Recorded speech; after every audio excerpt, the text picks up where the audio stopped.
दुनिया में एक ऐसा आदमी मौजूद है जो मर ही नहीं सकता।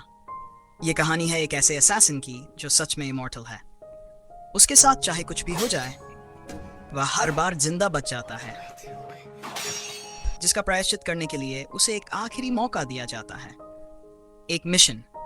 उसे एक मिस्टीरियस आइलैंड पर जाना होगा और वहां से एक मैजिकल एलिक्सर हासिल करना होगा। एक ऐसा एलिक्सर जिसे पीने वाला इमॉर्टल हो जाता है। लेकिन वह अकेला नहीं है। खतरनाक क्रिमिनल्स को भी उसी आइलैंड पर भेजा जा रहा है। वहां डेडली और पॉइजनस क्रीचर्स खुलेआम घूमते हैं और सबसे ऊपर उस एलिक्सर की रक्षा एक गॉड कर रहा है। अब सवाल यह है, क्या वह उस एलिक्सर को हासिल कर पाएगा? एक ऐसा निंजा जिसे कभी हर कोई डरता था, लेकिन अब उसे हायर ऑफिसर्स ने मौत की सजा सुना दी है। बिना किसी हिचकिचाहट के उसकी एग्जीक्यूशन का ऐलान कर दिया जाता है। एग्जीक्यूशनर अपनी तलवार उठाता है और पूरी ताकत से काया की गर्दन पर वार करता है, लेकिन उसी पल कुछ असंभव हो जाता है। तलवार बीच से टूट जाती है। कुछ देर बाद काया को वापस उसकी जेल की कोठरी में भेज दिया जाता है। वहीं एक महिला नाम है सजीरी, वह इस पूरी घटना को लिख रही होती है। सजीरी बताती है कि किसी शिनोबी के लिए अपने शरीर से तलवार तोड़ देना कोई बड़ी बात नहीं है।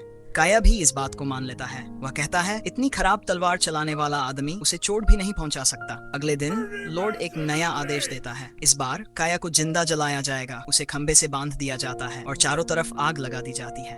कुछ ही पलों में उसका पूरा शरीर आग की लपटों में घिर जाता है, लेकिन फिर लपटों के बीच से दो आंखें दिखाई देती हैं। काया की आंखें, वह अभी भी जिंदा है और सीधे लॉर्ड को घूर रहा है। ये देखकर लॉर्ड बुरी तरह झुंझला जाता है। कुछ देर बाद काया फिर से अपनी कोठरी में वापस आ जाता है। उसके शरीर पर खास असर नहीं हुआ होता। वह कहता है वह इन फांसियों का विरोध नहीं कर रहा। असल में वह चाहता है कि वे लोग उसे सच में मार दें। सजीरी उसे बताती है कि उसका काम इन सभी घटनाओं को रिकॉर्ड करना है। ये सुनकर काया अपनी कहानी बताता है। कहता है उसे अपने माता पिता के बारे में कुछ नहीं पता, बस इतना सुना था कि जब वह बच्चा था तब गांव के मुखिया ने उन दोनों को मरवा दिया था। काया कहता है उसका कोई सपना नहीं है, क्योंकि शिनोबी की जिंदगी में सपनों की कोई जगह नहीं होती। उन्हें बस एक ही काम सिखाया जाता है, जिसे कहा जाए उसे मार दो, फिर पता चलता है। अगले दिन लॉर्ड एक और क्रूर सजा का आदेश देता है। इस बार काया को दो बैलों से फाड़कर मारने की कोशिश की जाएगी। उसके दोनों पैरों को दो अलग अलग बैलों से बांध दिया जाता है और बैलों को दौड़ाया जाता है, लेकिन कुछ ही सेकंड में सबको समझ आ जाता है बैलों की ताकत कम पड़ गई है। काया अपने पैरों से ही दोनों बैलों को रोक देता है। कुछ देर बाद दोनों बैल ही थक कर गिर पड़ते हैं। सगीरी ये सब देख रही होती है। वह काया के पास जाती है और उससे पूछती है, अगर वह मरना चाहता है तो फिर इन फांसियों का विरोध क्यों कर रहा है? और सबसे बड़ा सवाल, वह गांव छोड़ना क्यों चाहता था? काया बताता है वह अपने गांव का सबसे ताकतवर शिनोबी था। गांव के मुखिया ने खुद उसकी ताकत को माना था। इतना ही नहीं, उसने अपनी बेटी की शादी भी काया से कर दी थी। उस शाम एक आदमी सजीरी को चेतावनी देता है। वह कहता है काया एक खोखला इंसान है। गिरफ्तार होने से पहले उसने 20 लोगों को मार डाला था। लेकिन सगीरी के मन में एक सवाल उठता है, अगर वह सच में खोखला इंसान है तो उसने इतनी जोरदार लड़ाई क्यों लड़ी कि 20 लोगों को मार दिया? उधर अपनी कोठरी में काया सोच रहा होता है, असल में अब तक वह इन फांसियों का विरोध करता रहा है, लेकिन अब उसने फैसला कर लिया है, कल वह सब खत्म कर देगा। अगली फांसी के दौरान उसे उबलते हुए तेल में डाल दिया जाता है, लेकिन हैरानी की बात, वह इस बार भी जिंदा बच जाता है। क्या सोचता है उसे किसी से कोई लगाव नहीं होना चाहिए, फिर भी वह मर क्यों नहीं पा रहा? अब लॉर्ड सच में कहे वह बस चाहता है कि यह सब किसी तरह खत्म हो जाए। तभी सजीरी कहती है उसने एक खास इंतजाम किया है। काया को एक सुरंग के रास्ते ले जाया जाता है। पीछे खड़ा लॉर्ड हंस रहा होता है। उसे लगता है अब काया की मौत तय है। सुरंग के आखिर में एक कमरा आता है और वहां सजीरी उसका इंतजार कर रही होती है। लॉर्ड बताता है सजीरी अमरा क्लैन की स्वॉर्ड टेस्टर और एग्जीक्यूशनर है और वह सिर्फ एक वार में काया का सिर काट सकती है। ये सुनकर काया समझ जाता है ये महिला मजाक नहीं है। अचानक वह अपनी बेड़ियां तोड़े। सजीरी तुरंत उस पर वार करती है, लेकिन काया उस वार से बच जाता है और तभी उसे एहसास होता है उसकी गर्दन कट चुकी। सगीरी लगातार उस पर हमला करती रहती है और काया हर वार से बचता जाता है। तभी सगीरी कहती है वह समझ गई है ने अपनी पत्नी के बारे में झूठ बोला था। असल में वह उससे प्यार करता है और यही वजह है कि वह खुद को मरने नहीं दे रहा। काया एक तलवार उठा लेता है और सगीरी से लड़ने लगता है। सगीरी उससे पूछती है वह खुद से झूठ क्यों बोल रहा है, लेकिन काया कहता है वह उसके जीवन को नहीं समझ सकती क्योंकि वह एक खोखला इंसान है। लेकिन सगीरी उसे एक कागज दिखाती है। यह एक माफी का आदेश है। तब सगीरी उसे एक जगह के बारे में बताती है, नाम है शेनसंक्यो। हाल ही में इस खूबसूरत भूमि की खोज हुई है। कहा जाता है वहां अमरता देने वाला जीवन का अमृत मौजूद है, इसीलिए शोगन ने वहां एक खोजी दल भेजा था। लेकिन एक शाम एक नाव वापस लौटी और वह नाव फूलों से भरी हुई थी। लेकिन जब ध्यान से देखा गया तो उन फूलों के बीच एक इंसान का शरीर भी था। जब शोगुन को यह बात पता चली तो उसने अपने सैनिकों को आदेश दिया, सभी अपराधियों को इकट्ठा करो, उन्हें उस द्वीप पर भेजा जाएगा ताकि वे जीवन का अमृत वापस लाएं। अगर वे सफल हुए तो उन्हें माफ कर दिया जाएगा। सागिरी बताती है वह इसी मिशन के लिए उम्मीदवार ढूंढ रही है और उसके हिसाब से काया इस काम के लिए बिल्कुल सही है। लेकिन लॉर्ड अभी भी काया को मरते देखना चाहता है। वह अपने सैनिकों को हमला करने का आदेश देता है। तभी काया अपना निंजुत्सु इस्तेमाल करता है। उसके शरीर से आग की लपटें निकलने लगती हैं। कुछ ही पलों में वह कमरे के सभी सैनिकों को हरा देता है। लॉर्ड घुटनों के बल गिर जाता है और काया फैसला कर लेता है वह इस अभियान में जाएगा और जिंदा वापस लौटेगा। और अब कहानी वापस आती है मौजूदा समय में। कुछ कैदी भागने का मौका ढूंढते हैं। सारे कैदी जमीन पर पड़े होते हैं। लेकिन जैसे ही लड़ाई, तभी अधिकारी लड़ाई रोक देते हैं और घोषणा करते हैं ये दोनों एक्सपीडिशन पर जाएंगे। अब सामने आती है सच्चाई। इस मिशन के लिए चुने गए हैं डेथ खतरनाक कैदी और हर एक के पास है कोई असाधारण कौशल। कुछ देर बाद सभी एक जहाज में सवार होते हैं और धीरे धीरे वे उस रहस्यमय द्वीप के पास पहुंचने लगते हैं। कुछ ही देर बाद वे पहुंचते हैं शिनसांक्यो द्वीप पर। गेबिमारू सागिरी से कहता है एलिक्सर ऑफ लाइफ सच में मौजूद है, लेकिन उसे नहीं पता क्या वह इस द्वीप पर मिलेगा। अचानक एक विशाल लोहे की गेंद उड़ती हुई आती है। सागिरी तुरंत मुड़ती है और सामने खड़ा होता है एक कैदी। उसका नाम है। वह मुस्कुराते हुए कहता है लगता है मेरा काम हो गया। लेकिन अगले ही पल गेबिमारू फिर से खड़ा हो जाता है। सागिरी बताती है कि यान एक खतरनाक वॉरियर मंक है जो जिन योद्धाओं को मारता है उनके हथियार अपने पास रख लेता है। गेबिमारू उसके ही हथियारों से उसे पूरी तरह हरा देता है और तभी किशो आगे बढ़ता है। एक ही वार में वह क्यान का सिर काट देता है। फिर वह मुड़कर जहाज की तरफ चल देता है। गेबिमारू पूछता है क्या वह लड़ना चाहता है, लेकिन किशो कहता है वह सिर्फ अपना काम करता है, किसी का पक्ष नहीं लेता। उधर दूसरी जगह एक एग्जीक्यूशनर नाव बांध रहा होता है। तभी उसका कैदी रोकोरोडा अचानक भूख से पागल हो जाता है और उसी पर हमला कर देता है। वह बचने की कोशिश करता है लेकिन उसकी तलवार टूट जाती है और अगले ही पल रोकोरोडा उसे जिंदा खा जाता है। धीरे धीरे बाकी कैदी भी मरने लगते हैं। किशो बताता है अगर लोग मरते गए तो नए लोग भेजे जाएंगे, गेबिमारू के गांव से भी और अमाना क्लैन से भी। फिर वह सागिरी को चेतावनी देता है अपना गार्ड नीचे मत करना और चला जाता है। सागिरी अब सोच में पड़ जाती है असल में गेबिमारू कैसा इंसान है। और तभी अचानक गेबिमारू उस पर हमला कर देता है, लेकिन सागिरी किसी तरह उसे पीछे धकेल देती है। लड़ाई के बीच गेबिमारू को अपना अतीत याद आता है जब विलेज चीफ ने उसके माता पिता को मार दिया था। उधर सागिरी कहती है अगर उसने उसे मारा तो वह नियम तोड़ देगा, लेकिन गेबिमारू कहता है उसे एलिक्सर ढूंढना है इससे पहले कि उसके गांव के दूसरे शिनोबी यहाँ पहुंच जाएं, क्योंकि सागिरी उसके रास्ते की रुकावट है। लड़ाई जारी रहती है। सागिरी सोचती है उसे तुरंत एग्जीक्यूट कर देना चाहिए, लेकिन वह हिचक जाती है और हैरानी की बात गेबिमारू भी वही महसूस करता है, वह भी उसे मार नहीं पा रहा है। एक जोरदार वार और सागिरी की तलवार टूट जाती है। अब गेबिमारू आखिरी वार करने वाला है, लेकिन सागिरी अपनी म्यान से बचाव करती है। आखिरकार गेबिमारू उसे जमीन पर गिरा देता है और अब वह अंतिम वार के लिए तैयार है, लेकिन उसका हाथ कांपने लगता है। वह मान लेता है उसके अंदर अभी भी भावनाएं हैं और फिर वह रोने लगता है। उसे लगता है वह कमजोर हो गया है, लेकिन सागिरी कहती है यह कमजोरी नहीं है, यही असली ताकत है।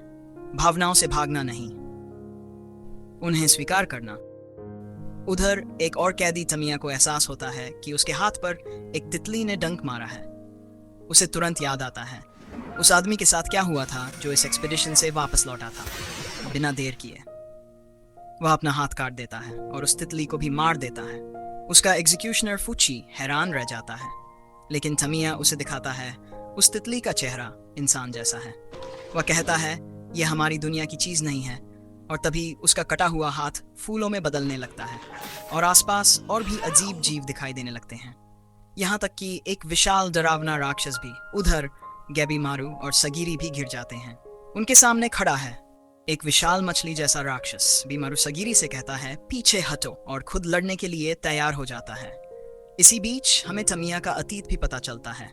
वह एक बेहद कुशल तलवारबाज था और एक लॉर्ड के लिए ऑफिसर बन गया था। एक दिन वह अपने लॉर्ड के साथ शराब पी रहा था। तभी लॉर्ड ने एक ऐसी बात कह दी जिससे तमिया गुस्से से भर गया और गुस्से में उसने हवेली का गेट तोड़ दिया और अपने ही लॉर्ड को मार डाला, जिसके बाद पूरा क्लैन उसके पीछे पड़ गया और आखिरकार वह पकड़ा गया। वापस वर्तमान में तमिया और फूची द्वीप पर पहुंचते हैं। तमिया नोटिस करता है फूची के पास डिसेक्शन के कई औजार हैं।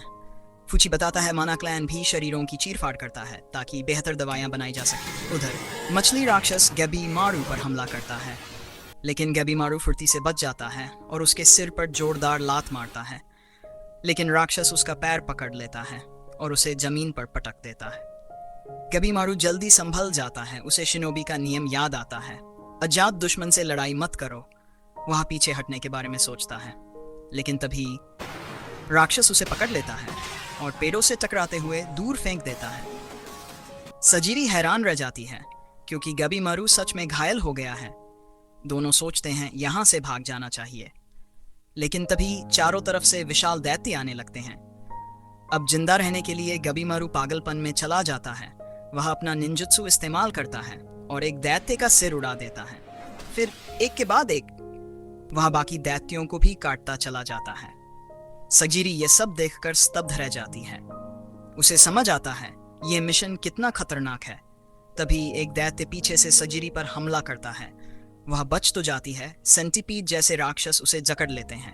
अब दैत्य उसे मारने वाला है, लेकिन तभी गैबी मारू उसकी बांह काट देता है और सजीरी को बचा लेता है। इससे गैबी मारू का बर्सर्क मोड टूट जाता है, लेकिन उसी समय मछली राक्षस फिर हमला करने वाला होता है। तभी एक एग्जीक्यूशनर वहां पहुंच वह एक ही वार में उस राक्षस को खत्म कर देता है और उसी के साथ एक निंजा भी सामने आती है। उसका नाम है युजुरी।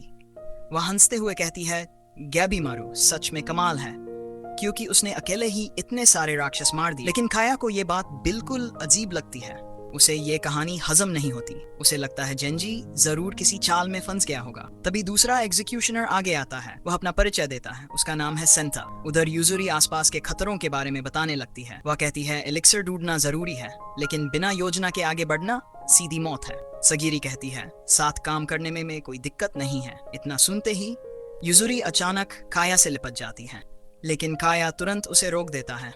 वह साफ कहता है वह उस पर भरोसा नहीं कर सकता, लेकिन और धीरे से कहती है उसे भरोसा करने की जरूरत ही नहीं, क्योंकि आखिर में वे सब एक दूसरे को धोखा देंगे, क्योंकि माफी सिर्फ एक को मिलेगी। उधर सगीरी चुपचाप उन्हें देख रही होती है किया है, लेकिन अचानक वह जमीन पर गिर पड़ती है और बेहोश हो जाती है। तभी कहानी हमें अतीत में ले जाती है, जहाँ एक आदमी है जिसका नाम है तोमा। वह एग्जीक्यूशनर बनने वाला है। आइजन उससे कहता है अब आखिरी कदम उठाने का समय है, उसे एक अपराधी को मारना होगा। तोमा सोचता है किस तरह की सजा सबसे सही होगी, लेकिन फिर वह एक अनुरोध करता है। वह अपने भाई चोबे के पास जाता है और कहता है उसे पता है कैसे मैजिस्ट्रेट के लोग उनका पीछा छोड़ देंगे। वर्तमान में दोनों भाई अचानक चौंक जाते हैं, क्योंकि उनके सामने खड़े हैं 3 विशाल राक्षस। चोबे बिना समय गंवाए सीधा हमला कर देता है। तभी तोमा बताता है उसके भाई की सबसे बड़ी ताकत क्या है। वह किसी भी स्थिति को बहुत जल्दी समझ आता है। फिर हमें उनका अतीत दिखता है। माता पिता की मौत के बाद दोनों भाई गरीबी में जी रहे थे और फिर उन्हें डाकुओं ने पकड़ लिया, लेकिन वहीं पर चोबे ने हालात अपने काबू में कर लिए और धीरे धीरे वह डाकुओं का राजा बन गया। वर्तमान में चोबे एक विशाल राक्षस को काट गिराता है, लेकिन उसका चाकू टूट जाता है, इसलिए वह तोमा को लेकर भागने लगता है। तभी एक राक्षस तोमा के बाल पकड़ लेता है। चोबे तुरंत लौटता है और इस बार उसके हाथ में है एक कुल्हाड़ी, लेकिन तभी एक डंडा उसके चेहरे पर लगता है और राक्षस कहता है हत्या एक पाप है।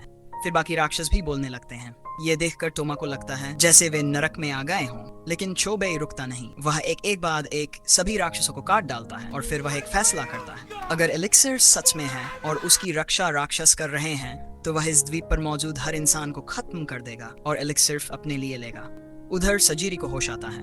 जिंजी बताता है वे लोग एक गुफा में सुरक्षित हैं। वह बताता है तितली के पंखों के जहर से सजीरी बेहोश हुई थी, लेकिन सजीरी तुरंत उठ खड़ी होती है क्योंकि वह खाया पर नजर रखना चाहती है। वह गुफा से बाहर आती है और देखती है खाया खाना बना रहा है और सेंटा उनके फटे कपड़े ठीक कर रहा है। खाने के दौरान खाया एक बात बताता है। उसने द्वीप की जांच की थी और उसे कुछ अजीब मिला। उसे कई ऐसे फूल मिले जो उस आदमी जैसे दिखते हैं जिसकी तस्वीर उन्हें दिखाई गई थी। तभी सबको एहसास होता है जो लोग इस द्वीप पर गायब हुए वे शायद पौधों में बदल गए हैं। सगीरी कहती है उसे अभी तक कोई सुराग नहीं मिला, लेकिन सेंटा कहता है उन्हें उस तस्वीर पर ज्यादा भरोसा नहीं करना चाहिए क्योंकि अधिकारियों को भी इस द्वीप के बारे में ज्यादा जानकारी नहीं है। सगीरी कहती है द्वीप के राक्षस अजीब थे, मानव जैसे थे, लेकिन उन पर जानवरों के हिस्से लगे थे। सेंटा कहता है और उनके शरीर पर धार्मिक चीजें भी थीं, जैसे शायद यही इस द्वीप का असली विषय है। उसी शाम जिंजी सगीरी से कहता है उसे वापस मुख्य भूमि लौट जाना चाहिए क्योंकि वह इस द्वीप पर जिंदा नहीं रह पाएगी। लेकिन सेंटा कहता है वापस जाना इतना आसान नहीं है क्योंकि इस द्वीप से बहुत कम लोग लौटते हैं। उधर कहानी हमें मिलवाती है एक और एग्जीक्यूशनर से, उसका नाम है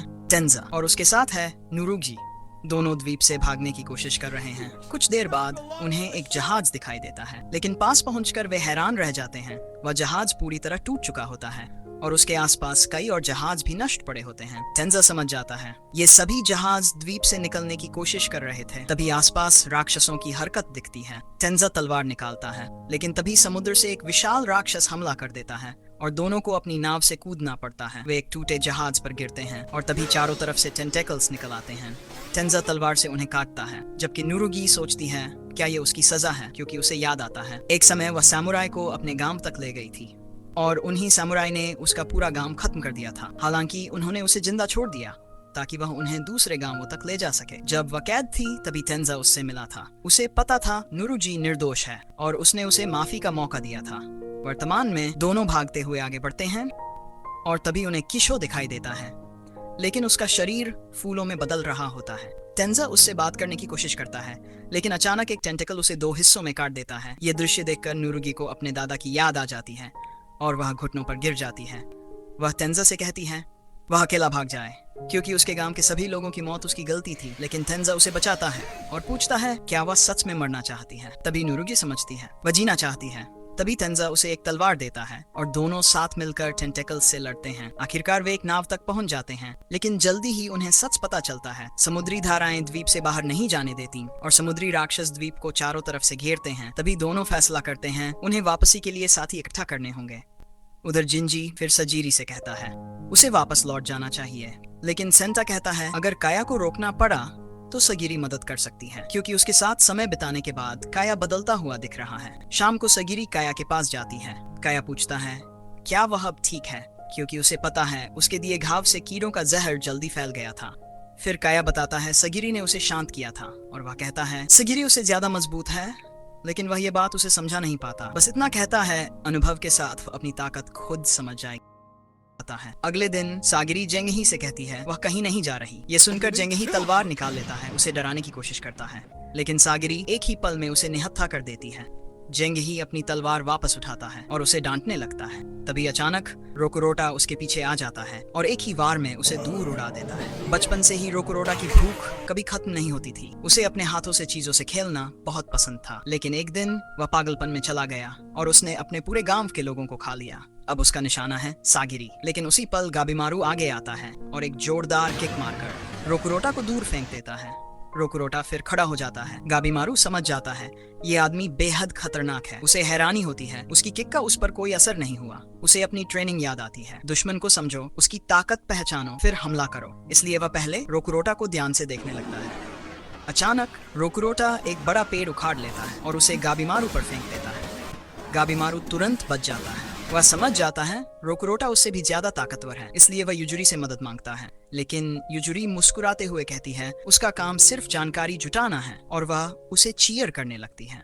रोकुरोटा पागलों की तरह वार करता है। गाबिमारू लगातार बचता रहता है। उसे महसूस होता है अगर एक भी वार लगा तो उसकी मौत तय है। अब रोकुरोटा चट्टाने उठाकर फेंकने लगता है, लेकिन गाबिमारू बच जाता है। ये देखकर गाबिमारू अपना सैश निकालता है और निंजुत्सु से उसे स्टील जितना मजबूत बना देता है, लेकिन इसका भी कोई असर नहीं होता। वह अपनी दूसरी तकनीकें इस्तेमाल करता है, फिर भी कुछ काम नहीं करता। उधर सागिरी जेंगही के घाव ठीक करने की कोशिश करती है, लेकिन जेंगही कहता है अब बहुत देर हो चुकी है, वह बच नहीं सकता। वह सागिरी से कहता है भाग जाओ, लेकिन सागिरी उसे छोड़ने से इनकार कर देती है। वह कहती है हार मत मानो। तभी जेंगही समझ जाता है सागिरी ने अपना रास्ता चुन लिया है। वह अपनी तलवार उसे दे देता है और कहता है एक योद्धा की तलवार उसकी आत्मा होती है। अब वह चाहता है सागिरी ही रोकुरोटा को मारे। अब वह उसे अपने जैसा योद्धा मानता है। उधर गाबिमारू के पास अब कोई रास्ता नहीं बचता। तभी अचानक रोकुरोटा की एक उंगली कट जाती है। सागिरी लड़ाई में शामिल हो चुकी है। गाबिमारू देखता है उसकी टाइमिंग बिल्कुल सही है। वे समझते हैं रोकुरोटा का सिर काटना होगा, लेकिन वह बहुत लंबा है, इसलिए गाबीमारू कहता है सागिरी उसके पैर पर हमला करे। जैसे ही गाबीमारू उसका वार रोकता है, सागिरी उसके पैर पर हमला करती है, लेकिन कोई असर नहीं। वह पीछे हटती है और रोकुरोटा उस पर वार करता है। तभी सागिरी को अपनी गलती समझ आती है। वह बहुत आक्रामक हो गई थी। वह अपने भावनाओं को शांत करती है। रोकुरोटा फिर हमला करता है। गाबीमारू बच जाता है, लेकिन उसका पैर मुड़ जाता है। सागिरी रोकुरोटा के हाथ पर वार करती है, फिर भी कोई असर नहीं। तभी उसे समझ आता है उसे उसके शरीर की दरारों पर वार करना होगा, तभी असली चोट लगेगी, लेकिन इसके लिए उसे झुकाना पड़ेगा। अचानक रोकुरोटा जोर से चीखता है। उसकी भयानक चीख सबकी इंद्रियों को हिला देती है। वह गाबीमारू पर वार करता है और उसे जमीन पर दे मारता है। गाबीमारू बच जाता है, लेकिन घुटनों पर गिर जाता है। उसके मुंह से खून निकल। अब रोकुरोटा आखिरी वार करने आता है, लेकिन उसी पल सागिरी उसके सामने खड़ी हो जाती है और उसके वार को आसानी से रोक देती है। सब हैरान रह जाते हैं। लड़ते हुए सागिरी सच बताती है। वह सबसे निचले दर्जे की जल्लाद है, क्योंकि वह एक औरत है। अचानक रोकुरोटा अपना संतुलन खो देता है। सागिरी उसे खत्म करने बढ़ती है, लेकिन वह दूर कूद जाता है। तभी गाबीमारू एक योजना बनाता है। वह आग का निंजुत्सु इस्तेमाल करता है और चारों तरफ आग के गोले फेंक देता है। कुछ ही पलों में चारों तरफ आग लग जाती है। युजुरी समझ जाती है गाबीमारू क्या करने वाला है। वह रोकुरोटा को धुएं से घोंट देगा। रोकुरोटा घुटनों पर गिर जाता है, सांस लेने के लिए तड़पने लगता है। सागिरी आखिरी वार के लिए तैयार होती है। रोकुरोटा हमला करने की कोशिश करता है, लेकिन गाबीमारू उसका हाथ नीचे दबा देता है और उसी पल सागिरी उसका सिर काट देती है। लेकिन उसकी आंखों की आखिरी झलक सब कुछ बदल देती है। सागिरी समझ जाती है रोकुरोटा की जिंदगी गलतफहमी में बीती। उसे कभी अपनी ताकत समझ ही नहीं आई। गाबीमारू को चिंता होती है आग से राक्षस आकर्षित हो सकते हैं, इसलिए वे तुरंत वहां से निकल जाते हैं। जेंगही को पीछे छोड़कर वे छिप जाते हैं, क्योंकि दूर से विशाल राक्षस उनकी ओर आ रहे हैं।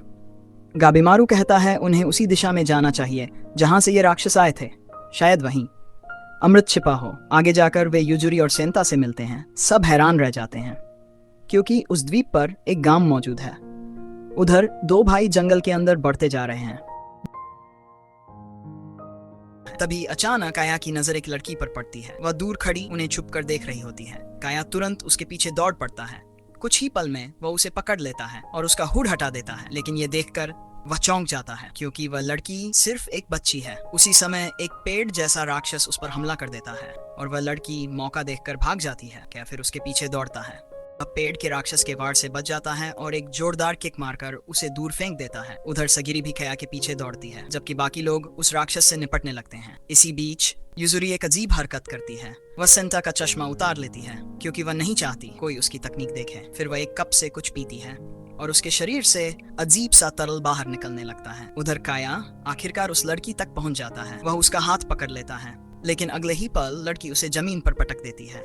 ये देखकर काया हैरान रह जाता है, क्योंकि एक बच्ची उसके साथ ऐसा कैसे कर सकती है। तभी सगिरी वहां पहुंचती है। वह लड़की से कहती है वे सिर्फ बात करना चाहते हैं। यह सुनकर लड़की रुक जाती है और सगिरी उसके पास पहुंच जाती है, लेकिन अचानक लड़की उस पर मुक्का मारने की कोशिश करती है। तभी काया बीच में आ जाता है और उस वार को रोक देता है, लेकिन उस वार की ताकत इतनी ज्यादा होती है कि काया खुद कुछ कदम पीछे हट जाता है। अब काया समझ जाता है ये लड़की आम नहीं है। वह उससे कहता है वह मुश्किल हालत में है और उसे सच जानना होगा। फिर वह बेलों को पकड़ता है और उन्हें लड़की के चारों तरफ लपेट देता है। अब वह हवा में लटक जाती है। तभी लड़की रोने लगती है। ये देखकर वे उसे छोड़ देते हैं। सगिरी उसे शांत करने लगती है। तभी युजुरी भी वहां आ जाती है। वह बताती है राक्षस को हराने में उसने काफी मेहनत की। अब सभी लोग इकट्ठा होकर सोचने लगते हैं आगे क्या करना है। तभी अचानक वह पेड़ वाला राक्षस बोल पड़ता है। वह कहता है लड़की को वापस कर दो और बदले में वह उन्हें गांव तक ले जाएगा, जहां उन्हें एलिक्सर के बारे में भी पता चलेगा। युजुरी को इस पर भरोसा नहीं होता, लेकिन तभी राक्षस एक और बात कहता है, उस गांव में नहाने की जगह भी है। बस ये सुनते ही युजुरी का फैसला बदल जाता है। अब वह तुरंत तैयार हो जाती है। राक्षस उन्हें लेकर गांव पहुंचता है, लेकिन वहां का नजारा काफी अजीब होता है। पूरा गांव भूतों का शहर लगता है। तभी राक्षस कहता है 1000 साल पहले ये जगह ऐसी नहीं थी। फिर वह उन्हें अपने घर ले जाता है। उधर युजुरी और सगिरी स्नान करने चली जाती हैं, जबकि राक्षस आदमी लोगों को खाना देता है। लेकिन खाया को कुछ गड़बड़ लगती है। वह राक्षस से पूछता है इस द्वीप के बारे में और एलिक्सर के बारे में। सब लोग खाना खाते हुए उसकी बात सुनते हैं। राक्षस बताता है इस द्वीप का नाम है खोताकू। ये वह द्वीप है जहाँ देवता रहते हैं और हाँ, एलिक्सर सच में मौजूद है। इस जगह पर उसे टैन कहा जाता है। काया तुरंत पूछता है वह कहाँ मिलेगा। तभी राक्षस जमीन पर 3 गोल घेरे बनाता है और बताता है वे अभी दूसरे घेरे में हैं, जबकि एलिक्सर द्वीप के बिल्कुल बीच में है। उस जगह का नाम है।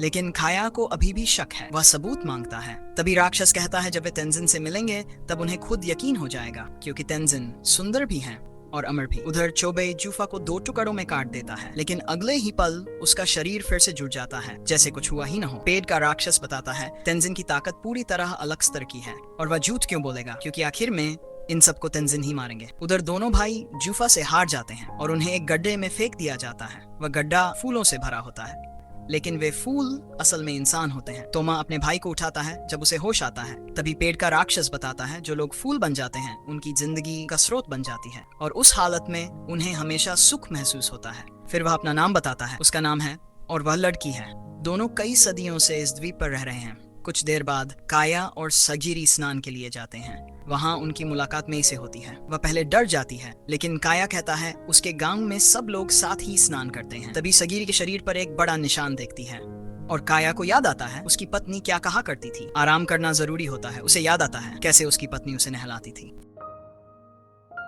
स्नान के बाद गाबीमारू फिर से गंभीर हो जाता है। वह जानता है अभी आराम करने का समय नहीं है, क्योंकि इस द्वीप में अभी भी बहुत सारे रहस्य छिपे हैं। उधर अतीत में टेंजा नाम का लड़का झुग्गियों में बड़ा हुआ था। उसके माता पिता उसे मुश्किल से खाना दे पाते थे, इसलिए वह चोरी करके जीता था। एक दिन उसकी मुलाकात कुछ तलवारबाजों से होती है। वे उसका मजाक उड़ाते हैं, लेकिन टेंजा उनसे लड़ पड़ उन्हें हरा देता है। तभी एक जल्लाद शियोन वहां आता है और लड़ाई रोक देता है। वर्तमान में टेंजा समुद्र किनारे चल रहा है। उसके साथ है नुरुगाई। तभी अचानक एक टेंसेन प्रकट होता है। उसका नाम है जुजिन। वह इंसान का रूप ले लेता है और पूछता है मरे हुए राक्षसों के बारे में, क्या वे इसके जिम्मेदार हैं। दोनों भागने की कोशिश करते हैं, लेकिन जुजिन उन्हें तुरंत पकड़ लेता है। ऊर्जा का एक विस्फोट होता है और टेंजा दूर जा गिरता है। नुरुगाई तुरंत उसकी ओर दौड़ती है। जुजिन पास आता है। तभी टेंजा उसकी आंखों पर वार करता है, लेकिन वे तुरंत ठीक हो जाती हैं। टेंजा नुरुगाई से कहता है भाग जाओ। वह तेज हमलों की बारिश करता है। जुजिन के शरीर के टुकड़े हो जाते हैं, लेकिन वह फिर से जुट जाता है और उनका रास्ता रोक लेता है। तभी अचानक हवा में एक तलवार उड़ती है। शियोन आ चुका है। उसके आने से उन्हें भागने का मौका मिल जाता है। शियोन अंधा है, लेकिन उसकी बाकी इंद्रियां उसे रास्ता दिखाती हैं। वे तीनों बच निकलते हैं। टेंजा का गुरु है। वह बताता है उसने भी द्वीप छोड़ने की कोशिश की थी, लेकिन उसे बाहर जाने वाली धारा नहीं मिली। आखिरकार उसे एक धारा मिली, लेकिन वहां उसे एक अजीब उपस्थिति महसूस हुई, इतनी खतरनाक कि वह अकेले नहीं लड़ सकता था। इसलिए उसने साथियों की तलाश शुरू की। वह टेंजा से पूछता है वह नुरुगाई की रक्षा क्यों कर रहा है। टेंजा जवाब देता है क्योंकि वह निर्दोष है, जैसे कभी शियोन ने उस पर विश्वास किया था। शियोन ये सुनकर मान जाता है और उन्हें उस धारा तक ले जाने को तैयार हो जाता है। लेकिन तभी जुजिन फिर उनके पीछे प्रकट हो जाता है। शियोन आगे बढ़ता है, लेकिन उसका गला कट जाता है। टेंजा हमला करता है। तलवारों की आंधी चल पड़ती है, लेकिन जुजिन सब कुछ टाल देता है। सिर्फ एक उंगली हिलाकर वह टेंजा के शरीर में 4 छेद कर देता है। अतीत में शियोन ही था जिसने टेंजा को प्रशिक्षित किया था। वह हमेशा जरूरतमंदों की मदद कर रहा था और उसने टेंजा में संभावना देखी थी। उसने उसे तलवार चलाना सिखाया और कहा था एक दिन उसकी कला किसी खास इंसान की रक्षा करेगी। अब टेंजा समझ जाता है वह मरने वाला है, लेकिन अब उसके पास कुछ है जिसे वह बचाना चाहता है। इसलिए वह फिर खड़ा हो जाता है और अपने मुक्कों से जुजिन पर टूट पड़ता है। वह अपनी पूरी ताकत से लड़ता है ताकि उसके साथी भाग सकें, लेकिन जुजिन एक और ऊर्जा हमला करता है और टेंजा के पेट में बड़ा छेद हो जाता है। वह अपने साथियों से कहना चाहता है भाग जाओ, लेकिन उसका गला टूट चुका है। शियोन उसकी बात समझ जाता है और नुरुगाई को लेकर भाग जाता है। उधर टेंजा अपनी आखिरी सांस तक लड़ता रहता है और अपने साथियों को भागने का समय दे देता है। वे उसकी मौत पर शोक मनाते हैं और शियोन कसम खाता है वह टेंजा का बदला जरूर लेगा। उधर गांव में सेना अब तक मिली जानकारी को समझने की कोशिश कर रहा है। सागिरी उसे आराम करने को कहती है, लेकिन वह मना कर देता है। गाबीमारू सोचता है बिना योजना के आगे बढ़ना खतरनाक होगा, क्योंकि अभी भी बहुत सारे रहस्य बाकी हैं।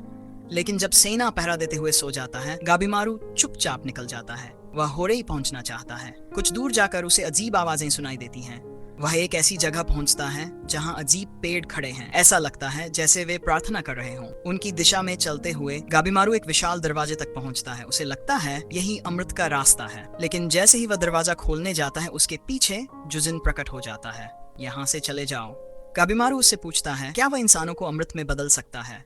जुजिन तुरंत हमला करता है, लेकिन गाबीमारू उसका हाथ तोड़ देता है। फिर एक जोरदार किक मारकर उसकी गर्दन तोड़ देता है, लेकिन अगले ही पल उसकी गर्दन फिर से जुड़ जाती है। लड़ाई शुरू हो जाती है। गाबीमारू उसके हमलों से बचता है और घूमकर किक मारता है। फिर अपनी आग वाली तकनीक से उसके सिर को जला देता है। आग पूरे शरीर में फैल जाती है। गाबीमारू सोचता है वह जीत गया, लेकिन अचानक जुजिन एक जोरदार मुक्का मारता है और गाबीमारू दीवार से टकरा जाता है। लड़ाई जारी रहती है। गाबीमारू समझने की कोशिश करता है टेंसेन को कैसे हराया जाए। वह एक मारता है और उसे एक अजीब एहसास होता है। जुजिन खून खांसता है। गाबीमारू समझ नहीं पाता उसका हमला सफल कैसे हुआ। तभी जुजिन महिला रूप ले लेता है और ऊर्जा के हमलों की बौछार शुरू कर देता है। गाबीमारू घुटनों पर आ जाता है, लेकिन वह हार मानने वाला नहीं है। वह सीधे उसकी ओर दौड़ पड़ता है। दोनों के बीच भीषण लड़ाई होती है। गाबीमारू कोशिश करता है उसे उससे तेजी से नष्ट करे, जितनी तेजी से वह ठीक हो सकता है, और आखिरकार वह टेंसेन को पछाड़ देता है, उसके शरीर को चीर देता है। लेकिन तभी जुजिन मुस्कुराता है और उसका शरीर एक विशाल फूल राक्षस में बदल जाता है। फिर वह बिजली जैसी शक्ति से हमला करता है। पूरा इलाका तबाह हो जाता है। गाबीमारू बच तो जाता है, लेकिन अब वह उसका मुकाबला नहीं कर पाता। उसका शरीर अपनी सीमा पर पहुंच चुका है। राक्षस लगातार हमला करता है और उसी पल गाबीमारू को लगता है वह अपनी पत्नी के साथ कमरे में है, जैसे सब एक सपना हो। लेकिन वह समझ जाता है ये सिर्फ भ्रम है, क्योंकि वह मरने वाला है। राक्षस उसे पकड़ लेता है और उसे कुचलने लगता है। लेकिन गाबीमारू को अपनी ट्रेनिंग याद आती है। मरने से पहले जितना नुकसान कर सको करो। वह अपने शरीर से आग निकाल देता है और राक्षस का हाथ जला देता है, लेकिन वह जमीन पर गिर जाता है। जुजिन आखिरी वार करने आता है। तभी अचानक मेई प्रकट होती है और डाल बनाकर गाबीमारू को बचा लेती है। अगली सुबह सब लोग गाबीमारू और मेई को ढूंढने निकलते हैं। हक को बताता है कुल 7 टेंसेन हैं। उधर वे सभी एक जगह इकट्ठा होते हैं और इंसानों की ताकत पर चर्चा करते हैं। जुफाल गुस्से में जुजिन का सिर उड़ा देता है, क्योंकि वह इंसानों को मार नहीं पाया। वह उसका मजाक उड़ाता है, कहता है बहुत ज्यादा ताव इस्तेमाल कर रहा है। तभी कोटाकू का शासक रियान जुतहाव सबको बताता है कि उसने उन दोनों भाइयों को गड्ढे में फेंक दिया था। उसे पूरा यकीन था कि अब तक वो फूल बन चुके होंगे, लेकिन रियन को शक होता है। वह कहता है ये इंसान पहले वाले इंसानों जैसे नहीं हैं, और तभी पता चलता है कि दोनों भाई उस गड्ढे से बचकर निकल आए थे। दूसरी तरफ जुजिन दावा करता है कि उसने गाबीमारू को मार दिया है। सब लोग जश्न मनाते हैं और साथ में शराब पीते हैं। जैसे ही जुजिन वो शराब पीता है, वो फिर से अपने इंसानी रूप में वापस आ जाता है। इंजन करते हैं। उधर गाबीमारू को होश आने लगता है। उसे जुजिन के साथ हुई अपनी लड़ाई याद आती है। वो सोचता है टेंजिन को हराने का जरूर कोई तरीका होगा, क्योंकि वो भगवान नहीं है, और अगर वो भगवान नहीं है तो उन्हें मारा भी जा सकता है। लेकिन इसके लिए एक योजना चाहिए, क्योंकि वो जानता है कि अकेले वो ये नहीं कर पाएगा। तभी अचानक फुजी और तामिया वहां पहुंच जाते हैं। तामिया गाबीमारू की हालत देखता है और ठंडे लहजे में पूछता है क्या अब उसके मरने का समय आ गया है। तीनों एक दूसरे को घूरते हैं, जैसे अभी लड़ाई शुरू होने वाली हो, लेकिन फुजी तामिया को रोक देता है। वह कहता है पहले जानकारी इकट्ठा करना ज्यादा जरूरी है, और फिर वह अपनी तलवार निकालता है। उसका इरादा है गाबीमारू से जवाब निकलवाने का, बिना उसे मारे। लेकिन तभी गाबीमारू उनके सामने झुक जाता है और एक प्रस्ताव रखता है। वह कहता है उन्हें मिलकर काम करना चाहिए। तामिया उसकी परीक्षा लेने के लिए उसे मारने की धमकी देता है, लेकिन गाबीमारू बिल्कुल भी नहीं हिलता। तभी उन्हें यकीन हो जाता है कि वो धोखा नहीं दे रहा। फुजी उससे पूछता है आखिर वो ऐसा क्यों करना चाहता है। तब गाबीमारू उन्हें टेंजिन के बारे में बताता है। ये सुनकर दोनों हैरान रह जाते हैं। इतने शक्तिशाली जीव इस द्वीप पर मौजूद हैं। फुजी को अभी भी उस पर भरोसा नहीं है, लेकिन तामिया तुरंत उसका साथ देने को तैयार हो जाता है, क्योंकि वो टेंजिन से लड़ना चाहता है। वह साफ कहता है उसे माफी में कोई दिलचस्पी नहीं है। उसकी ख्वाहिश है उसका नाम इतिहास में दर्ज हो, और वो भी टेंजिन को हराकर। दूसरी तरफ फुजी की दिलचस्पी कुछ और है। वह उनके शरीर को काटकर उनका अध्ययन करना चाहता है। आखिरकार तीनों साथ काम करने का फैसला करते हैं। गाबीमारू उन्हें और जानकारी देने ही वाला था कि तभी मेई की आंख खुल जाती है। गाबीमारू हैरान रह जाता है, क्योंकि इतने कम समय में मेई काफी बड़ी हो चुकी थी। मेई गाबीमारू का नाम पुकारती है और तब उसे एहसास। उधर दूसरी जगह सेना एक निष्कर्ष पर पहुंचता है। उसे लगता है इस द्वीप की धार्मिक व्यवस्था इंसानों की बनाई हुई है। उसका मानना है इस द्वीप के निर्माता चाहते थे कि जो इंसान फूलों में बदल गए हैं नहीं पाती। दूसरी तरफ हावो को भी ताओ के बारे में समझाता है। वह कहता है दुनिया की हर चीज ताओ के बहाव से बनी है और इसका संबंध ब्रह्मांड की उत्पत्ति से भी है। लेकिन उसकी बात सुनने के बाद भी बाकी लोग कुछ खास समझ नहीं पाते। उधर नुरुगा अचानक शियोन पर हमला करने की कोशिश करती है, लेकिन शियोन तुरंत उसका हथियार छीन लेता है और उसे तलवार वापस म्यान में रखने को कहता है। साथ ही वह साफ कह देता है वह उसे तलवार चलाना कभी नहीं सिखाएगा। उनके आसपास राक्षस दिखाई देने लगते हैं। लेकिन शियोन पहले ही उनकी मौजूदगी महसूस कर चुका था और फिर वह एक एक करके सभी को खत्म करने लगता है। साथ ही नुरुगा को लड़ाई के गुर भी सिखाता रहता है। उधर कुछ राक्षस गाबीमारू और उसके साथियों की तरफ बढ़ते हैं।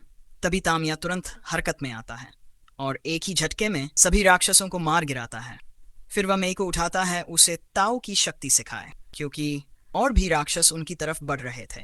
गाबीमारू उन राक्षसों को ध्यान से देखता है और तभी उसे उनके पीछे एक परछाई नजर आती है। दूसरी जगह दो दूसंजन आपस में बात कर रहे थे। वे बताते हैं गड्ढे में फेंके गए इंसान फूलों में बदल जाते हैं और इसी तरह वे आसानी से तान इकट्ठा कर लेते हैं। उन्हें यकीन है उस गड्ढे से निकलना नामुमकिन है, क्योंकि फूल बन चुके इंसान ही भागने वालों को रोक देंगे। लेकिन तभी चोबे उस गड्ढे से ऊपर चढ़ता हुआ दिखाई देता है। फूलों में बदल चुके इंसान उसे रोकने की कोशिश करते हैं, लेकिन चोबे अपनी ताकत से सबको पार कर जाता है और आखिरकार वह सतह तक पहुंच जाता है। चोबे का सिर्फ एक लक्ष्य है, टेंजिन को मारना। वह कहता है उनकी कमजोरी उनके निचले शरीर में है, क्योंकि उसने देखा था कि एक टेंजिन का शरीर नीचे से फिर से बन रहा था।